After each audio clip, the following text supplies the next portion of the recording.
do not know me, I'm Molly. I'm one of our dietitians here in the hospital. This is Rita. Rita is a Rutgers student. She's been with me for a couple weeks now. Hello. Yes. She's getting closer and closer to graduation. Yes. So I'm sure she'll be celebrating today. Rita's actually going to lead our class today, so I'm going to kind of turn things over to her. You guys are making a cauliflower fried rice today. Rita wrote this recipe and it sounds delicious. Put it in our Very bag. excited. All right, Rita. Awesome. Go with it. All right, so yeah, we're making some cauliflower fried rice.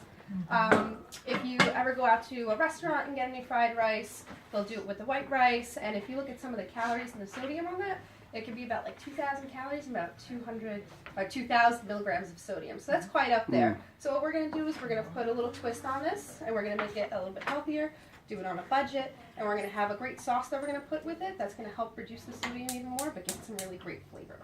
Awesome. So we'll get started.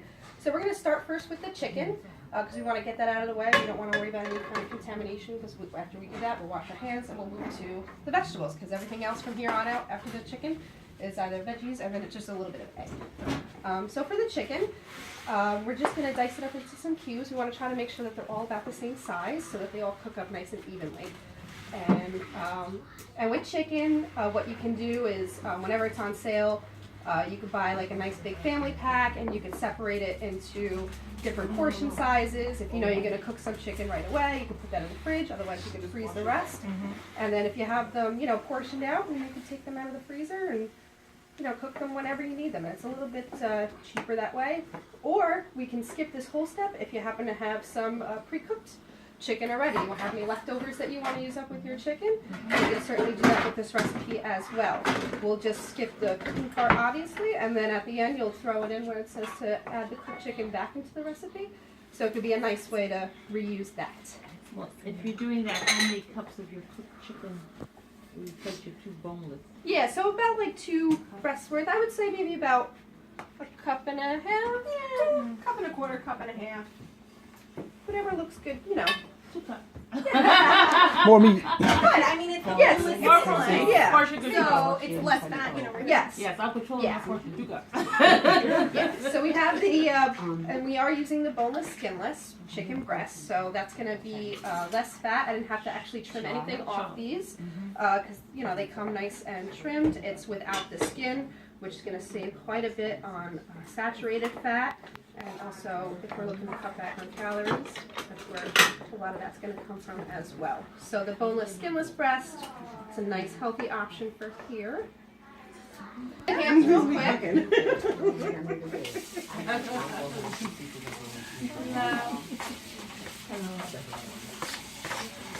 Well, Rose said, how come we can't make any liver here? Everything about this recipe, it's a 1-pan recipe. We are doing it in a couple different steps, but we're going to reuse the same pans for each step. Right, less dishes. We love less dishes. And preserve flavor. Yes, and yeah, absolutely. The more you cook with the pan, that absorbs the flavors of all the different things. Keep it all nice and incorporated. So now we will move on to ricing the cauliflower. I did some of it already. I'll definitely show you. I have a quarter of a head here that I'll show you that we'll rice. And just in case, I saved some of the pieces that we had here. So when you buy the cauliflower, they have it all prepackaged, and it has all the leaves at the bottom there. So I just took the leaves and just peeled them right off. And what that's going to leave you with is this stem here. And then you could just core out that stem, and then you're left with a nice head of cauliflower. So all I did was quarter it and rinse it up, and then we're just going to rice it up. So this is a quarter piece that I have left here. And this we can discard. Yeah. So this is bottoms of the florets. That all grates up nice. So you can see here. But I'll show you. So, yeah, I'm going to do it with a grater. You could definitely do it with a food processor. The only thing with a food processor, works a lot faster, but you just want to be careful not to overdo it, because then otherwise it's going to get really mushy, and then we're going to end up making cauliflower mash if anybody was there. Oh, okay. Check your It's box. really good, right? Yeah, it is. It is. That's not the consistency we're looking for this recipe, but so you just want to be careful of that. So I'm just going to take this cauliflower and grate it right up. And even with the hand grater, Larger hole. yeah, oh yeah, absolutely. Yep, you want to use this side right here with the largest holes. And this is it rices up real nice, if you guys can see. Okay, I'll move that. Okay. And even with the hand grater, it actually goes pretty fast. I've used a processor in the past, thinking that grating it by hand was going to take too long. And then when I tried out this recipe, I realized that this is actually pretty much just as easy, and for me a little less bulky. I didn't have to fish out my processor. I don't know if you guys have that out handy, or like you're like me, you keep it in a box, you know, somewhere else. Absolutely. And any of the pieces that fall off that are a little too big, or the part of the bird's eye does it. I know Green Giant does it. I even think they have in the frozen section in Target too. they have the fresh ones with like Right. the vegetables there in the bag. Right. So just to keep in mind, you absolutely can, because they do the work for you. But just remember, you're paying them to do the work for you. So this cauliflower, we will get the egg ready, because after we cook the chicken, we'll cook our second protein that's in this dish. Normally in a fried rice recipe, they will add egg to it. What we're doing is we're just going to, once the chicken is done, we'll put that to the side, and then the pan will be reused. We're just going to spray it down with a little bit of Pam just to make sure it doesn't stick. But we're not going to add, anything extra to it, because we don't want to, overload the eggs there. So it's really simple. So let me just add. So we'll just crack some eggs here. You just cracked out one hand. Fancy. Fancy. I'm so sorry. Thanks, Rita. Mario Batali. Really? Well, it really is. Missed it. You gotta do it again. I missed it. I'm just looking to only dirty one hand. It's more like a crazy thing. I'm like getting too jealous. I can't do it. I just use the side of the bowl here. I'm gonna hold the egg kind of like this, and we're just gonna crack it right to the side. And then need the leverage from here. Crack it right to the side, and then you can just kind of open it up like that. Now we only got one messy hand. I love it. Which I am gonna wash again, because I don't want to get egg all over everything. Chicken's almost done. I'm gonna add a little pinch of pepper here. It says 1/8 of a teaspoon. If you guys don't have 1/8 of a teaspoon measure at home, it really is kind of just a pinch. I have a fork here that I'm just going to use half of. And you can season to your liking if you like it. You just need a little bit to give it a flavor. Yes, black ground pepper. So just kind of fill that up halfway. We'll get that in there. And we'll just whisk away. So we're just going to scramble it up. Like I said, usual fried rice recipes will have a little bit of scrambled egg in it. We got some veggies in here. And the recipe is set up so that it also kind of times out a little nicely too. We're ready. And we're ready for egg. You thought this one out, Right? We're good. So we're going to scramble that. And now we get to move on to all of our veggies. So what, in this recipe, we kind of want to make sure that all of our vegetables are prepared, because they're all going to go in at once. So we'll just make sure that we get that all going. And let's see here. Okay. So the recipe calls for half of a red bell pepper. So we'll just put that half. We can save the half for a salad for the next day, or just anything that you would like. Okay. So I'm just going to quarter this and just kind of get rid of the seeds here, right? Get rid of that stem part. And then just a little bit of the ribbing. You don't have to go too crazy, but just any of that extra white part. We'll just kind of get rid of right there. A little extra green left here. So we're just going to dice this up. This dices up real nice. Just kind of take the knife and slide it across all the pieces here. This pepper didn't come with too many seeds, so that was good. But you would just want to make sure you get rid of as many as you can. Okay.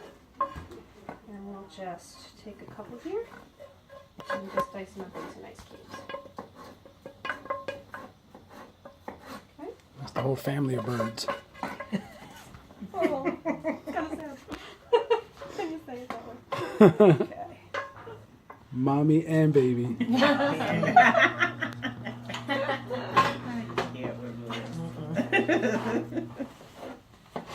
we're just dicing this up. I'm gonna wipe out this pan, ladies, in between the eggs. You get all that the little egg thing. It's just use the dry paper towel and just wipe it out so you don't get any burnt egg when you go to add the veggies in. Okay. And we chose red bell pepper for this recipe, just to kind of give this plate a little more color. So we have the white from the cauliflower. We're going to use the whites of the scallion. We got some garlic going, and we have the green from the greens of the scallion and the peas, and we got some orange from the carrots. So we went with a nice red pepper. Add some color, and the more color we get, the more antioxidants we get, the more vitamins and nutrients we get. So anytime you can change up the color, that's great. If you don't happen to have a red bell pepper on hand, but you have a green one, definitely use that. So we want, anything that you have and you can use in this recipe, by all means. But we just wanted to add a little extra color here. Oh, get a little. There are the whites right here. So we're just going to cut this root part off. You don't need to, cut too much of it off, just right where the root starts to grow. I planted. And plant it. Yeah. That's a great way to get your money's worth out of that. Yeah. Add that with the toothpicks, right? And you let it sit and the roots grow. Yeah, sometimes I put it with soil. Yeah. Yeah? Yeah. That's excellent. How long does it take for that to, more like a month. a month? For it to grow again. That's excellent. Wow. What is that called again? These are scallions. Scallions. Oh. Yeah, so we're just going to use up 3 of these. We want to cut the white parts and cook them because that's a little bit more of a, the denser part of the onion, and we want that to get a little soft. And then the green part, we're gonna cut them all in the same way, but then we can use that as a topping to add a nice little crunch to our fried rice. Mm-hmm. Just slice this up right here. Onions. So yeah, it doesn't always have that pungent taste to it. And my favorite part is they don't make you cry. So I like to use them when I can. Real good. Excellent. Okay. Like that. We'll save that right here. No. Excellent. I took the bus. Okay. And then we just need to mince up the garlic. I was cold. So a nice easy way to peel the garlic is you can just lay that down here, right? Just the back of the knife. And I don't like to pound down, but if you just press really nicely, right? That'll help get all the skin off. Oh, wow. Yeah. Yeah. Nice and simple. Absolutely. And then not only are we getting the skin off, but it's kind of doing half the work for us. Because we're going to mince this up. So we're already getting it nice and flat. I know I try to, save money wherever I can. It's easier than, buying the pre-minced garlic. It only takes a few seconds. All right, so we have our garlic ready. So with this recipe, it also we're going to do a cup of frozen peas and carrots. You can buy them mixed together. We happen to have some frozen peas and we happen to have some frozen carrots. Okay. So we're just going to use what we have, right? So we can just kind of, get rid of any excess that's in our freezer. The carrots that it came with are in these sizes here. I'm just going to quickly cut them a little bit. Yeah, just so they're more of like that, on the smaller side, the same size as the peas, so that, it'll all cook nicely together. But, and it doesn't even have to necessarily be peas and carrots if you have other frozen vegetables on hand, or even fresh, obviously. What else could you substitute other than the? Delish. Yes. We do not have, but that would totally work. Absolutely. Oh, I don't like snow peas. Oh, That's why. So we're mixing it? Don't do that. Maybe add some water chestnuts, some crunch. Yeah. Just be careful with the water chestnuts because you're getting them canned, so they're gonna have sodium added. Yeah, to them. Rinse them off, definitely. Really, really well. Yeah. All right, and then right in the pan. Yeah, so all the veggies are going to go right in the pan.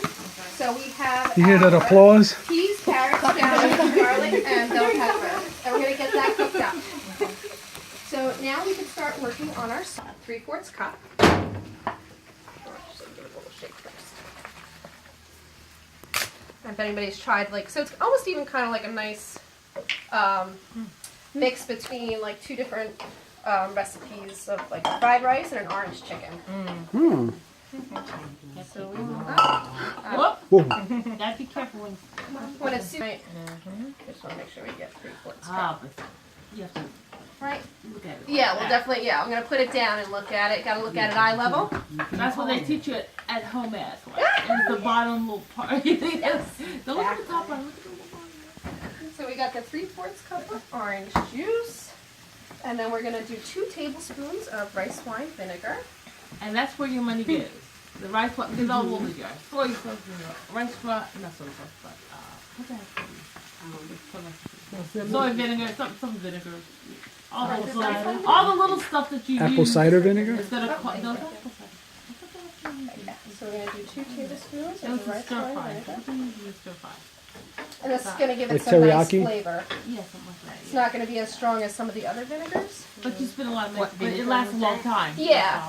So I bought rice wine vinegar. You can jeez, I still have it. Yeah. You can definitely work last. with it. It lasts. Yeah, absolutely. Any of these And vinegars. if you have white vinegar, that would be fine. Yeah. And then we're gonna do 1.5 tablespoons. Thank you. Of the low sodium soy sauce. We definitely want to make sure, especially with this recipe, or any recipe that you use any soy sauce with, you want to go with the lower sodium version. 1 tablespoon of regular soy sauce is going to be almost 1,000 milligrams of sodium. So this is going to cut it back quite a bit. So we're at 575. We're using 1.5 tablespoons, but this is going to make 6 servings for you. So, you know, when you divide that up, it's not going to be as much. And like I said, a regular fried rice, that's 1.5. They're going to use a lot more soy sauce. And that's pretty much like I said before, when you go out to a restaurant, that's going to be over 2,000 milligrams of sodium. They're just dumping that soy sauce in there. And as Will said, then they give you a little packet to take out the football. Yeah, but to give you that anymore. They do. This week Jordan brought home the little package that are low sodium. So I The was low- surprised. I said, oh, That's good. I think the That's Japanese great. restaurant where he bought. I think he bought Yeah. sushi there. Yeah, they have the low sodium. Yeah, I package had that never they sell. seen low sodium, so I said, oh, that's a good thing. We got the 1 tablespoon of honey.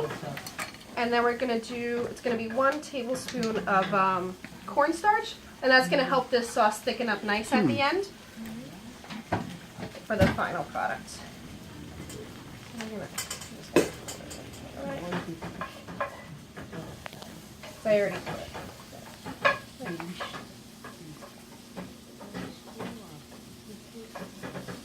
And get the sauce ready. 1 tablespoon in there, and then we're just gonna mix it up. We want to make sure that that we get all the clumps out because we don't want them. You can just you know, just give it a good stir. Those clumps will go away. And she cooked up the vegetables and then she put them to the side. And then so we Right, added the cauliflower? cauliflower in a little separately. So with fried rice, with the cauliflower fried rice, we want this to crisp up a little bit, just to kind of give it that texture that we're looking for. So by taking some of the vegetables out, all the vegetables out to the side, and then adding the cauliflower in and cook that up, that's going to help it crisp up nice, because we're not getting the excess water from the vegetables that we left in the can. So while she's cooking that, that'll crisp up, and then once the cauliflower is cooked, everything is just going to kind of go back in, sauce, and then we're all set. And then we'll top it. Oh, you know what? I apologize. Ginger. Our sauce is missing ginger. Perfect. Excellent. So we will peel this. And then, you could peel it with a peeler. The skin from ginger comes off pretty nicely. I've even done it with the back of a spoon. Just it scrapes off real easy. And I know for me, Good to know now. yeah, if you don't have a grater, just the back of a nice sturdy spoon, and you could just take the skin right off. That nice and easy. And the great thing about ginger is that it actually freezes up real nice too. I know I love ginger. well, I do too, but I don't always need so much of it. It's because a little bit goes a long It way. does. Right. So we only have a teaspoon of the grated ginger for I the bought a sauce, lot. but we're going to have a lot of this root left. So what you can do is, so for this part, we're going to want to use the much smaller side because we want to, yeah. So we're just going to grate up a teaspoon here. And since it's just a little bit, it's probably going to stick to the wall of the grater here. So once we are done grating it, we'll go fish that out. Grates up nicely. And you can even probably smell it already. It's going to add that great flavor. Yeah. Just a little bit more. Perfect. So I'm some recipes where they make like a pizza dough with cauliflower. Did you guys do that? You Have that? gotta bring that water out of there. So that is one of the very important parts. If you're going to use cauliflower for something like that, you want to make sure you bring out as much water, crisp up, and not retain that water and be so soggy. But it has so many uses. I mean, you can really put it into any dish that you do. And we're adding fiber, we're adding nutrients. Cauliflower is a great let in. We're ready for the sauce. You just put it in the dip. Being able to add that in is a nice way. Yep, at the end we'll just, Yep. So once that's done cooking, we can top it with the scallions. And then So give once that, you turn the heat off on the pan, Yeah. the scallions Yeah. okay. Because what we're looking for with this part of the scallion is to give it that crunch. Okay. Like you hear that, you know, that nice crunch. So adding that to the top when we're done, because we don't want that to cook down too Okay. much. The heat from when the dish itself, and instead of takeout, we take in, we stay in, right? So that'll be a nice treat. And So do you need the whole egg? Like you can't just use the egg white part of it? you absolutely can. You would just probably use a little bit more because so for every egg you would want to use 2 egg whites. So we would do 4 egg whites if you happen, or if you buy the egg whites by the carton, if that's what you prefer. But you want to use 4 egg whites to replace the 2 eggs. But you absolutely can. You don't need I try not to, like cholesterol issues, so I try to don't eat it too much. Yeah. So you could definitely. You don't Yeah. These are out. Wait, this is more about I haven't eaten a whole egg in I don't know what. Yeah, exactly. I like the yolk. But you missed I like that it too. avocado I deviled like egg. it. The one. Yeah. So, these are our bowls. And that's a great combination. Nice. You take a lot of veggies. You can cook it at home. For me? Yeah. Oh yeah. Our protein, so that's I'm posting this. So we were able to add that great flavor without adding a ton of soy sauce. We have a This little bit is of that soy sauce to give it that fried Cauliflower fried rice fried rice. Did you get the recipe for flavor. But it gives it that great flavor. Now you go ahead and try it for yourself.